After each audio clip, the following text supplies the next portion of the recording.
अस्सलाम वालेकुम।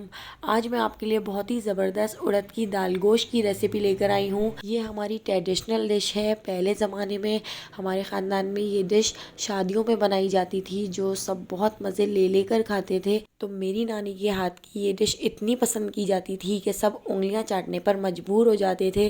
तो आज मैं वही टेस्ट और वही रेसिपी आपके लिए लेकर आई हूँ, जो बहुत मज़ेदार बनती है। एक बार बनाएंगे तो आप इसको बार बार बनाना पसंद करेंगे। ख़ास तौर पे सर्दियों की ये डिश है, क्योंकि उड़द की दाल गर्म होती है, इसलिए हम इसको सर्दियों में बनाते हैं। तो चलिए देखते हैं मेरी मोस्ट फेवरेट डिश कैसे तैयार होगी। तो देखिए यहाँ पर हमने 1 किलो उड़द की दाल ले ली है और उड़द की दाल को धोकर हमने 6 घंटे के लिए भिगो दिया था।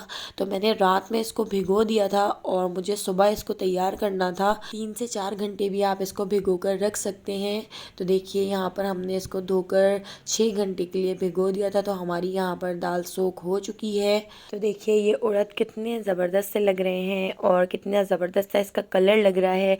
इसमें सी green colour, light green colour. तो सोख होने के बाद ये बहुत ज़्यादा फूल भी गई है और इसका कलर भी थोड़ा सा चेंज हो चुका है। तो चलिए अब हम इसको पका लेते हैं। तो देखिए 2 लीटर कम से कम हमने इसमें पानी ऐड करके इसको पकने के लिए रख दिया है और हम इसको 6 से 7 घंटे के लिए लो फ्लेम पर बॉईल कर लेंगे। तो देखिए उबाल आने तक हम इसको पकाते हैं और इसके बाद अब हम इसका बिल्कुल मीडियम टू लो फ्लेम कर देंगे और इसको बहुत अच्छे से बॉईल कर लेंगे। इतना बॉईल कर लेंगे कि दाल बहुत अच्छे तरीके से गल जाए। तो देखिए कितने अच्छे तरीके से बॉयल आ चुका है। अब हम इसको कवर करके लो फ्लेम पर छोड़ देते हैं जब तक हम गोश्त का मसाला तैयार कर लेते हैं। तो देखिए 2 बड़े साइज़ की प्याज हमने पतीली में ऐड कर दी हैं। 1 किलो गोश्त हमने धोकर और उसकी छोटी छोटी बोटियां करके हमने प्याज के साथ गोश्त को भी ऐड कर दिया है। तो देखिए प्याज को भी स्लाइस में कट किया हुआ है। अब हम इसमें ऐड कर देते हैं 1 कप ऑयल। तो देखिए पूरा 1 कप भर के हमने इसमें ऑयल ऐड कर दिया है, क्योंकि इसमें कोई भगार वगैरह नहीं लगता है। तो बस 1 कप भर के हमने इसमें ऑयल ऐड किया है। अब हम इसमें कुछ मसाले ऐड करते हैं। तो देखिए 4 टेबल स्पून भर के हम इसमें ऐड कर देते हैं पिसा हुआ धनिया। देखिए प्याज, गोश्त और सारे मसाले हम एक साथ ही इसमें ऐड कर देते हैं। ऑयल भी हमने इसमें ऐड कर दिया है। अब हम इसमें ऐड कर देते हैं 2 टेबल स्पून हल्दी। तो सारे मसाले हम इसी तरीके से ऐड करते जाएंगे। तो देखिए हमें इसको सौन के चढ़ाना है। अब हम इसमें ऐड कर देते हैं 2 टेबल स्पून लाल पिसी मिर्च और इसके साथ ही हम इसमें ऐड कर देते हैं 2 टेबल स्पून नमक। तो देखिए नमक अभी हम इसमें 2 टेबल स्पून ऐड कर रहे हैं। एंड में हम इसमें नमक चेक करके दोबारा से ऐड करेंगे। तो नमक आप अपने टेस्ट के हिसाब से कम या ज़्यादा कर सकते हैं। तो देखिए अब हम इसमें 4 गिलास पानी ऐड कर देते हैं। तो देखिए 4 गिलास हमने इसमें पानी ऐड कर दिया है और इसके साथ ही हम इसमें ऐड करेंगे 3 टेबल स्पून भर के ज़ीरा। तो देखिए ज़ीरा, सफ़ेद ज़ीरा हमने इसमें ऐड कर दिया है और अब हम इसको उबाल आने तक पका लेते हैं। अभी हमने इसमें कोई चमचा नहीं चलाया है, बस हम इसका हाई फ्लेम करके उबाल आने तक पका लेते हैं। तो अब हम इसको कवर करके उबाल आने तक पकाते हैं। तो देखिए यहाँ पर हमारे गोश्त को बॉयल आ चुका है। अब हम इसको बहुत अच्छे तरीके से मिक्स कर देते हैं। अब हम इसको मीडियम टू लो फ्लेम पर पकाएंगे ताकि हमारा जो गोश्त है वो 80% कुक हो जाए। तो हमें गोश्त को 80% ही कुक करना है, क्योंकि हम गोश्त को बाद में दाल के साथ 20% और कुक कर लेंगे। तो देखिए यहाँ पे हमारा जो गोश्त है वो 80% कुक हो चुका है। अब हम इसको बहुत अच्छे तरीके से भून लेंगे। हमें इसको इतना भून लेना है कि इसका पानी खुश्क हो जाए और ऑयल ऊपर आ जाए। तो देखिए ऑयल ऊपर आने तक हम इसको भूनते जाएंगे। तो हमें इसकी भुनाई बहुत अच्छे तरीके से करनी है।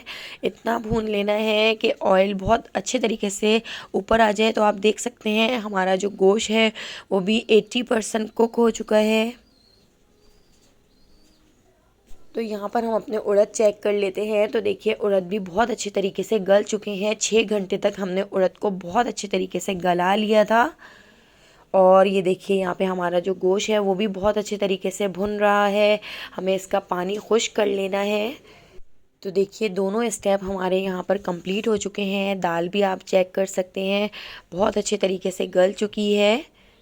ये देखिए कितनी ज़बरदस्त सी हमारी यहाँ पर दाल कुक हो चुकी है। तो हमने इसको पूरे 6 घंटे बॉईल किया है। तो लो फ्लेम पर कवर करके आप इसको बॉईल करें तो ये बहुत अच्छे तरीके से बॉईल हो जाएगी। तो हम इसको बहुत अच्छे तरीके से मिक्स कर लेते हैं। साइडों से जो दाल लगी हुई है उसको भी हम अच्छे तरीके से हटा लेते हैं। ताकि हमारी जो दाल है वो ज़ाया ना हो और जले नहीं। तो आप देख सकते हैं दाल अच्छे तरीके से टेंडर हो चुकी है और हमारा जो गोश्त का मसाला है वो भी आप देख सकते हैं बहुत अच्छे तरीके से भुन चुका है। तो देखिए यहाँ पे हमारे दोनों स्टेप कंप्लीट हो चुके हैं। अब ये जो गोश्त का मसाला है उसको हम उड़द की दाल में ऐड कर देते हैं।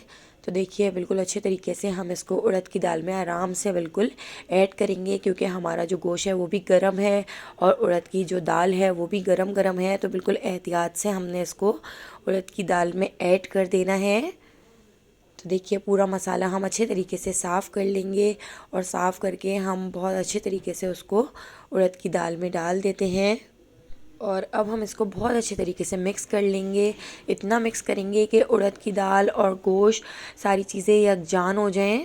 तो देखिए अभी हमें इसको 2 से 3 घंटे और पकाना है, क्योंकि जितनी अच्छे तरीके से दाल आपस में पकेगी तो उतना ही मज़ेदार टेस्ट आएगा। तो देखिए पतीली के अंदर जितना भी मसाला है उसमें हमने पानी डाल के और उसको भी हमने दाल में ऐड कर दिया है ताकि हमारा मसाला ज़ाया ना हो। तो देखिए बहुत अच्छे तरीके से इसको मिक्स करेंगे। 2 से 3 घंटे के लिए कवर करके लो फ्लेम पर छोड़ देंगे ताकि गोश्त भी 100% कुक हो जाए और हमारे जो उड़द हैं वो भी बहुत अच्छे तरीके से इसमें यकजान हो जाएं। तो देखिए उड़द को और गोश्त को बहुत अच्छे तरीके से हमने आपस में मिक्स कर दिया है। तो देखिए अब हम इसका एक मसाला तैयार कर लेते हैं। तो देखिए 1 पाव के करीब हमने यहाँ पर अदरक ले ली है और यहाँ पर हमने 15 के करीब लाल साबित मिर्चें ले ली हैं। तो इन दोनों को धोकर अच्छे तरीके से पीस लेते हैं। तो देखिए ब्लेंडर जार में हमने इसको बहुत अच्छे तरीके से थोड़ा सा पानी ऐड करके पीस लिया है। तो इस मसाले को भी हम इस उड़द में ऐड कर देते हैं। तो देखिए 2 से 3 घंटे पकने के बाद अब हमने इसमें अदरक का और लाल साबित मिर्च का मसाला ऐड कर दिया है और इसको भी हम बहुत अच्छे तरीके से मिक्स करेंगे। इसको हम आधा घंटा और पकाएंगे ताकि ये जो हमने अदरक और लाल साबित मिर्च का मसाला ऐड किया है ये भी इसमें बहुत अच्छे तरीके से मिक्स हो जाए। तो देखिए साइडों से साफ़ कर लेते हैं ताकि हमारा जो मसाला है दाल है ज़ाया ना हो और जले नहीं साइडों से। तो देखिए यहाँ पे हमने मसाला ऐड करके बहुत अच्छी तरीके से इसको मिक्स कर दिया था।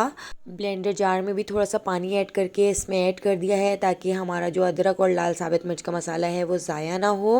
तो देखिए एक ख़ास गरम मसाला अब हम तैयार करेंगे जो हम इसमें ऐड करेंगे। तो खूब सारा सा हमने इसमें गरम मसाला ऐड करना है। 2 टेबल स्पून काली मिर्च, दालचीनी, लौंग और यहाँ पर हमने 8 से 9 अदद बड़ी इलायची ले ली है। तो इन सब चीज़ों को हम पीस लेते हैं।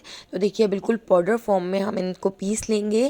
तो आप देख सकते हैं बिल्कुल पाउडर फॉर्म में हमने इसको कर लिया है। तो देखिए कम से कम 4 टेबल स्पून गरम मसाला हमने इसमें ऐड कर दिया है। तो गरम मसाला ख़ास तौर पे हम इसको उड़द की दाल के लिए तैयार करते हैं। तो ख़ास तौर पे आपने ये गरम मसाला तैयार करना है जिसकी खुशबू बहुत ही मज़ेदार होती है और हमारा जो उड़द है वो बहुत ही ज़बरदस्त बन के तैयार होता है। तो देखिए गरम मसाले को भी हम इसको बहुत अच्छे तरीके से इसमें मिक्स कर देंगे। इतना मिक्स कर देंगे कि गरम मसाला भी इसमें अच्छे तरीके से घुल जाए, मिक्स हो जाए। और अब हम इसका नमक चेक कर लेते हैं। तो देखिए यहाँ पर 2 टेबल स्पून नमक हमने इसमें और ऐड किया है क्योंकि नमक मुझे थोड़ा कम लग रहा था। तो देखिए नमक को भी हम इसमें बहुत अच्छे तरीके से मिक्स कर देते हैं, साइडों से साफ़ कर लेंगे। और अब हम इसमें ऐड कर देते हैं 1 गड्डी हरा धनिया। तो हरा धनिया को हमने बहुत अच्छे तरीके से धोकर और इसको बिल्कुल बारीक कट करके इसमें ऐड कर दिया है। तो इसमें बहुत ज़्यादा सा हरा धनिया हमने इसमें ऐड किया है क्योंकि हरे धनिया की जो खुशबू है वो बहुत ही ज़बरदस्त लगती है उड़द की दाल गोश्त के अंदर। तो देखिए यहाँ पे हमने हरा धनिया डालकर इसको बहुत अच्छे तरीके से मिक्स कर दिया है। तो यहाँ पे हमारी ज़बरदस्त मज़ेदार सी उड़द की दाल गोश्त बन के तैयार हो गया है।